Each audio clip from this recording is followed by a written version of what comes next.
నమస్తే. ప్రస్తుతం మనతో పాటు ప్రముఖ ఆధ్యాత్మికవేత్త జ్యోతిష్య వాస్తు పండితులు బ్రహ్మశ్రీ డాక్టర్ గుండెపూడి శివ సుధీర్ శర్మ గారు మనతో ఉన్నారు. శ్రీమాత్రే నమః. శ్రీ గురుభ్యో నమః. గురుగారు, జూలై మాసం, విశేషంగా ఆషాఢ మాసం, మీనరాశి వారి పరిస్థితి ఏ విధంగా ఉంటుంది? ఎలాంటి ఛాలెంజెస్ వీళ్ళు ఫేస్ చేయాల్సి వస్తుంది? ఎస్పెషల్లీ ఏళ్ళనాటి శని జరుగుతుంది, మరి పరిస్థితులు దానికి సంబంధించిన ఇంపాక్ట్ ఎంతవరకు ఉండబోతుంది? ఎలాంటి జాగ్రత్తలు తీసుకోవాలి? తప్పనిసరిగా నాన్న, ముఖ్యంగా మీనరాశి వీళ్ళకి జలతత్వం ఎక్కువగా ఉంటుంది. మీనరాశి వాళ్ళకి జలతత్వం ఏంటి? పారుతూ వెళ్ళిపోవటమే, గో విత్ ద ఫ్లో, అంతే. ఎన్ని రాళ్ళు వచ్చినా, ఎన్ని కొండలు వచ్చినా, ఎన్ని గుట్టలు వచ్చినా, ఏమొచ్చినా వీళ్ళు ముందుకు వెళ్ళిపోవటమే వీళ్ళ లక్షణం. ఎక్కడ స్టాప్ అయ్యేటువంటి అవకాశం ఉండదు వీళ్ళ దగ్గర. వీళ్ళకుండే ఆలోచన కూడా ఉండదు. అమ్మో కష్టం వచ్చేసింది, ఆగిపోదాం, దాని తర్వాత చూద్దాంలే, వర్షం వచ్చింది కదా, వర్షం ఆగిన తర్వాత బయటికి వెళ్దాం, ఇలాంటి ఆలోచనలు ఉండవు. అనుకున్నారు అంటే పరిగెడుతూ వెళ్ళిపోవటమే. వీళ్ళకి ఓ మాట చెప్పండి, స్టాప్ చేసే పర్సన్స్ కూడా తక్కువ. అంతేకాకుండా అందరి అవసరాలు తీర్చేటువంటి లక్షణాలు కూడా వీళ్ళ దగ్గర ఎక్కువగా ఉంటాయి. ప్రతి ఒక్కళ్ళు మన వాళ్ళే, మంచివాళ్ళు, వీళ్ళతో వీళ్ళకి పని చేసి పెడదాం, ఈ జాలి దయ అంటాం కదా, ఇలాంటివి ఎక్కువగా ఉంటాయి. వాటి వలన ఎక్కువ నష్టపోతారు చెప్తా. జాలి దయ ఉంటాయి కదా, వాటి వల్ల ఎక్కువ నష్టపోతూ ఉంటారు. అతి సర్వత్ర వర్జయేత్. నిజంగా చెప్పాలంటే మీన రాశి వాళ్ళని వశం చేసుకోవడానికి గట్టిగా టైం పట్టదు. కొంచెం పొగిడినా, కొంచెం రిక్వెస్ట్ చేసినా, ఏడు మొహం పెట్టుకుని ఇట్లా కూర్చున్నా, అరే మనవాడే కదా, పోతే పోయింది, మన శత్రువు అయితే అయ్యాడు, మనవాడు ఏడుస్తున్నాడు, శత్రువును కూడా మన అనుకునేటువంటి లక్షణాలు ఉంటాయి. వాటితో ఎక్కువ దెబ్బతినేటువంటి అవకాశాలు కూడా కనపడుతుంది. కానీ జూలై మాసంలో మీన రాశి వాళ్ళ విషయం చూసుకుంటే, ఇక్కడ ఏళ్ళనాటి శని, ద్వాదశంలో రాహువు, అర్ధాష్టమంలో గురుడు, ఇవి ఎక్కువగా బాధలు కలిగిస్తున్నాయని చెప్పి చాలామంది ఆలోచిస్తున్నారు. కానీ తృతీయంలో శుక్రుడు, షష్టమంలో కుజుడు, కేతువు, రవి బుధ గ్రహాల కలయిక, వీటి వల్ల నిజంగా చెప్పాలంటే ఏళ్ళనాటి శని నుంచి కొంత కాదు చాలా ఊరట కలుగుతుంది. శని ప్రభావం అంత ఏం చేయలేదు. ఇప్పుడున్నటువంటి పరిస్థితిలో మీన రాశి వాళ్ళకి అనుకున్న పనులు సమయానుకూలంగా చక్కగా కొంచెం వ్యయప్రయాసాలతో కూడుకొని ఉంటుంది, కానీ 100% టార్గెట్ రీచ్ అవ్వటం. ఎలాంటి విషయాల్లో జాగ్రత్తగా ఉండాలంటారు ప్రత్యేకంగా? ముఖ్యంగా నాన్న, వ్యక్తులన్నీ నమ్మటంలో జాగ్రత్తగా ఉండండి. మనవాడే అనుకుంటారు, మనవాడే ముంచేవాడు అవుతాడు. మంచివాడు అనుకుంటున్న వాడే ముంచేవాడు అవుతారు. కాబట్టి కొంచెం జాగ్రత్త వహించండి. దానివల్ల ఎక్కువగా నష్టపోయేటువంటి అవకాశాలు ఉన్నాయి. ఒకటే నాన్న, మనకు ఉండేటువంటి మన పర్సనల్ ఇష్యూస్ ఎప్పుడైతే మన నోరు బయటికి దాటిందో ఊరు దాటినట్టే లెక్క. ముఖ్యంగా ఈ రాశి వాళ్ళు ఇప్పుడున్న పరిస్థితుల్లో వాళ్ళ వ్యక్తిగతమైనటువంటి రహస్యాలు, విషయాలు ఎవరికీ పంచుకోకుండా ప్రశాంతంగా వదిలేయడం బెటర్. దానంత ఉత్తమం ఇంకోటి లేదు. అలాగే డబ్బు ఖర్చు పెట్టేటువంటి విషయంలో కూడా 1-2 సార్లు ఆలోచించండి. ఈ నెల బాగానే ఉంది, నెక్స్ట్ తదుపరి మాసం కష్టం రావచ్చు. కాబట్టి కొంచెం జాగ్రత్త వహించండి. వచ్చింది కదా అని చెప్పి ఊరికి అనవసరంగా ఖర్చులు పెట్టుకుంటూ, అవసరమైన వాటికి అనవసరమైన వాటికి దగ్గర డబ్బులు ఉన్నప్పుడు వీళ్ళ లక్షణం కూడా ఎలా ఉంటుందంటే, డబ్బులు ఉన్నప్పుడు అది 10 రూపాయల వస్తువైనా సరే ముందుకేసుకొచ్చుంటాడు. ఎదుటివాడు 90 రూపాయలు అంటే, లేదు నాకు 100 రూపాయలు కావాల్సింది, 100 రూపాయలు ఇస్తా, 1000 రూపాయలు ఇస్తా, ఇచ్చే అని చెప్పి ఒక పోటీ తత్వానికి దిగుతూ టెంప్ట్ అవుతూ అనవసరమైనటువంటి ఖర్చులు పెట్టేటువంటి లక్షణాలు ఉన్నాయి. కాబట్టి అవి కొంచెం కంట్రోల్ చేసుకోవాల్సిన పరిస్థితి. అలా అని చెప్పి వీళ్ళు అంటే లాభం లేకుండా ఏ పని చేయరు, తప్పనిసరిగా లాభాపేక్షతోనే చేస్తారు. అలాగే విద్యార్థులు కూడా తగిన జాగ్రత్త వహిస్తే, మీకు చాలామంది చెప్పుంటారు ఏళ్ళనాటి శని ఉంది, జాగ్రత్త పడండి, పాస్ అవ్వరు, కష్టపడాలి. కొంచెం కష్టపడి, కొంచెం ఇష్టపడండి, తప్పనిసరిగా మంచి మార్కులతో. మెయిన్గా గురుగారు, ఈ ఏళ్ళనాటి శనిలోనే కెరీర్కి సంబంధించి రాంగ్ డెసిషన్స్ తీసుకుంటారని చెప్పి ఎక్కువ మంది అంటూ ఉంటారు. అంటే పక్క వాళ్ళు ఎవరెవరో కోర్స్ తీసుకున్నారు, నేను అదే తీసుకోవాలి అంటే రాంగ్ కెరీర్ గైడెన్స్ తీసుకునే అవకాశాలు ఉంటాయి అంటారా? ఒక మాట చెప్తాను అన్న, నాకు వైట్ షర్ట్ బాగుంటుంది, పక్కవాడికి కూడా వైట్ షర్ట్ బాగుండాలంటే కష్టం కదా. ఇక పక్కవాడికి ఒక గ్రీన్ కలర్ షర్ట్ బాగుంది, నేను కూడా గ్రీన్ వేసుకుంటానంటే కాదు కదా. ఇక్కడ వాళ్ళ జాతకం ప్రకారం వాళ్ళకి ఏదైతే ఉందో అది సెట్ అయింది. అంటే పులిని చూసి నక్క మాత్రం పెట్టుకోవడం ఉంటారు చూడండి, ఇదే. ఎదురు వాళ్ళని చూసి కాదు, నీ జాతకంలో వ్యక్తిగతంగా ఏ రకమైనటువంటి మార్గనిర్దేశకత చూపిస్తుందో దాన్ని ఎంచుకోవాలి. అంటే ఏ రంగం వైపు వెళ్తే బాగుంటుంది అనేది ఎంచుకోవడం అనేది మన వ్యక్తిగత జాతకం చూస్తేనే చెప్పగలుగుతారు ఎవరైనా కానీ. అంతేగాని రాసి చెప్పారు కదా మనం వెళ్ళిపోతాం, ఇలా వద్దు. నేను చెప్తున్నది అదే, రాశి ఫలం రాశి ఫలమే, కానీ మన సొంత జాతకం సొంత జాతకమే.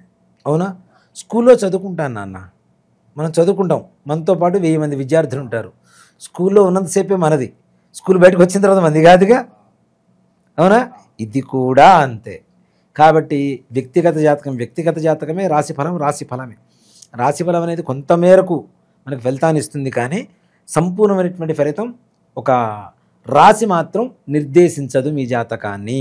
దయచేసి ఇక్కడ ముఖ్యంగా దీనికి గల ఒక ఎగ్జాంపుల్ చెప్తాను.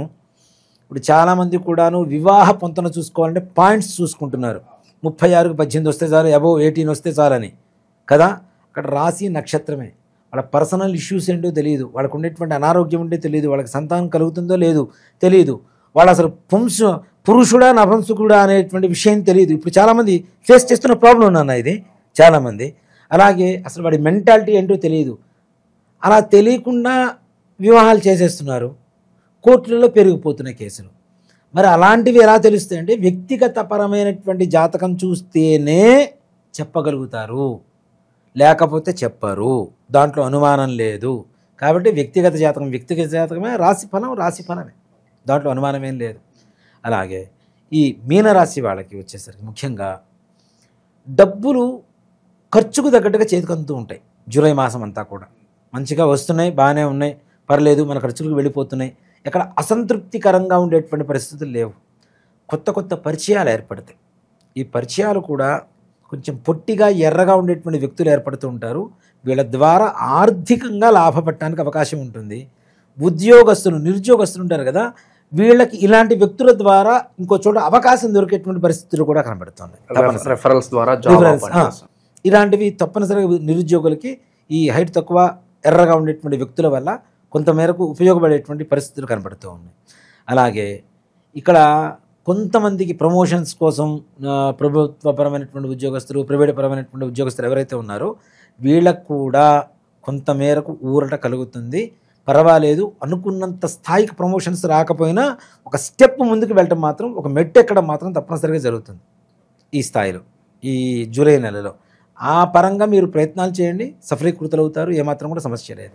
ఎలాంటి వ్యాపారాలు బాగా కలిసి వస్తాయి అంటారు వీళ్ళకి? ముఖ్యంగా నాన్న మీనరాశి వాళ్ళకి జూలై నెలలో ఏదైనా ధాన్యాలకు సంబంధించినటువంటివి కానీ ఫుడ్కి సంబంధించింది కానీ చేయండి, 100% బాగుంటుంది. లేదు మిల్క్ ఇట్లాంటి వాటికి కూడా చాలా బాగుంటుంది. మన మిల్క్ ప్రోడక్ట్స్ ఉంటాయి కదా, పాలు ఒకటే కాదు, మిల్క్ ప్రోడక్ట్స్ ఏవైనా పెరుగు కావచ్చు, లేదంటే మన స్వీట్స్ తయారు చేస్తుంటారు అవి కావచ్చు, నెయ్యి కావచ్చు, ఇవన్నీ కూడా మిల్క్ ప్రోడక్ట్స్ కిందకి వస్తాయి. కాబట్టి అలాంటివి కూడా చాలా బాగుంటాయి. అలాగే ఏళ్ళనాటి శని జరుగుతున్నటువంటి కారణం చేత దూర ప్రయాణాలు కూడా కొంచెం తగ్గించుకోండి. మరీ అవసరమైతే తప్పితే మనం వెళ్ళాలి, విహారయాత్రలకు వెళ్దాం, అలాంటి ప్రయత్నాలు మాత్రం విరమించుకొని ఉండడం అనేటువంటిది మంచిది. ఇంట్లో వాళ్ళ అనారోగ్య పరిస్థితి కూడా కొంత మేరకు మెరుగుపడేటువంటి పరిస్థితి కనబడుతుంది. అలాగే మీకు ఎవరైతే సహాయం చేస్తారో వాళ్ళ కృతజ్ఞతతో ఉండండి. వాడు మనకి చేస్తాడా, వాడేం చేస్తాడు, ఇలాంటివేం లేదు. ఏ పుట్టలో ఏ పాముందో ఎవరైనా చెప్పలేం. ఎవరొచ్చి ఏ రకంగా సహాయం చేస్తారో మీరు ఊహించనట్లుగా ఉంటుంది. మీరు వీళ్ళు మనకి హెల్ప్ చేస్తాడా అనుకునేటువంటి వ్యక్తే మనకి హెల్ప్ చేసేటువంటి పరిస్థితులు కూడా కనబడుతున్నాయి. మీన రాశి ఎవరిని తక్కువ అంచనా వేయకూడదు, వేయద్దు తప్పనిసరిగా. అలాగే చేతిలో ఉద్యోగం ఉండి ఇంకొక జాబ్ ఆఫర్ ఉంటే కనుక మారాలా వద్దని డౌట్లో ఉంటారు కదా వీళ్ళు, వాళ్ళకేం చెప్తారు? జూలై మాసం చాలా మంచిది నాన్న. అలా ఇప్పుడు ఒక జాబ్ చేస్తున్నాం, దీనికంటే బెస్ట్ జాబ్కి అప్లై చేసాం, అది వచ్చింది, వెళ్ళిన తర్వాత అక్కడ ఎక్కువ కాలం ఉండగలుగుతామా, ఉండలేమా, ఇదే బెస్టా అంటే అందరికి ఒకేలా ఉంటుందా? ఉండదు. వ్యక్తిగత జాతకం అది ఖచ్చితం నాన్న, అది దాంట్లో అనుమానమేం లేదు. ఒక రాశి వల్ల ఇలానే జరుగుతుందని మాత్రం ఖచ్చితంగా చెప్పను, అది మాత్రం ఎవరైనా చెప్పారంటే అబద్ధమే. బట్ మోస్ట్లీ అనుకూలంగా ఉండొచ్చు, అనుకూలంగా ఉండడానికి అవకాశం ఉంటుంది. వ్యక్తిగతంగా వెళ్తే జాతకం చూసుకుంటే దాన్ని బట్టి ఇంకా క్లియర్గా చెప్పుకోవచ్చు. సో గురుగారు, ప్రజెంట్ ఉన్న గ్రహస్థితి బట్టి ఎలాంటి పరిహారాలు, దైవారాధన వీళ్ళకి బాగా కలిసి వస్తాయి అంటారు? ముఖ్యంగా నాన్న వీళ్ళు మినుములతో తయారు చేసినటువంటి ఇడ్లీ కావచ్చు, వడ కావచ్చు, లేదు ఆవిరి కుడుములు అని చెప్పి తయారు చేస్తారు, ఇవి కావచ్చు. మంచిగా అల్లం చట్నీ చేయండి ఇంట్లో, ఇవి తయారు చేయించండి. లేదు మాకు అవకాశం లేదు, హోటల్లో కొనండి. ఇడ్లీ కొనొచ్చు, ఆవిరి కుడుములు అంటే అమ్మరు, కానీ ఇడ్లీ కొనొచ్చు, వడలు కొనుక్కోవచ్చు. చక్కగా కొని ముష్టి వాళ్ళకి పంచిపెట్టండి. శనివారం రోజున ముష్టి వాళ్ళకి పంచిపెట్టండి. తద్వారా మీకుండేటువంటి అనవసరమైనటువంటి ఖర్చులు, టెన్షన్స్ తగ్గుతాయి. అనవసరమైనటువంటి టెన్షన్స్ ఉంటాయి కొన్ని నెత్తిన వేసుకుంటుంటాం మనకి తెలియకుండానే.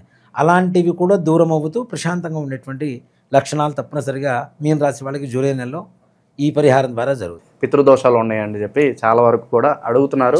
అవునన్ను. పితృదోషం, స్త్రీ శాపం, వీటి వల్ల అత్యధికమైనటువంటి బాధను అనుభవిస్తున్నారు. ఇలాంటి వాటికి ఒకటే పరిహారం చూస్తుంటాం. One and only solution, remedy అనుకోవచ్చు. అంతే.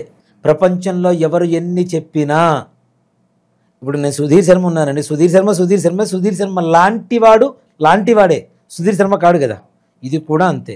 చాలామంది చాలా రకాల ప్రయత్నాలు చేస్తున్నారు. అంటే ఎవరికి తోచిన విధంగా వాళ్ళకు చెప్తే అది నిజమైపోదుగా. నిజం చెప్పడమే నిజం కదా. నాకు తోచింది చెప్తే నిజం కాదు, నిజాన్ని చెప్పగలిగితే నిజం అవుతుంది.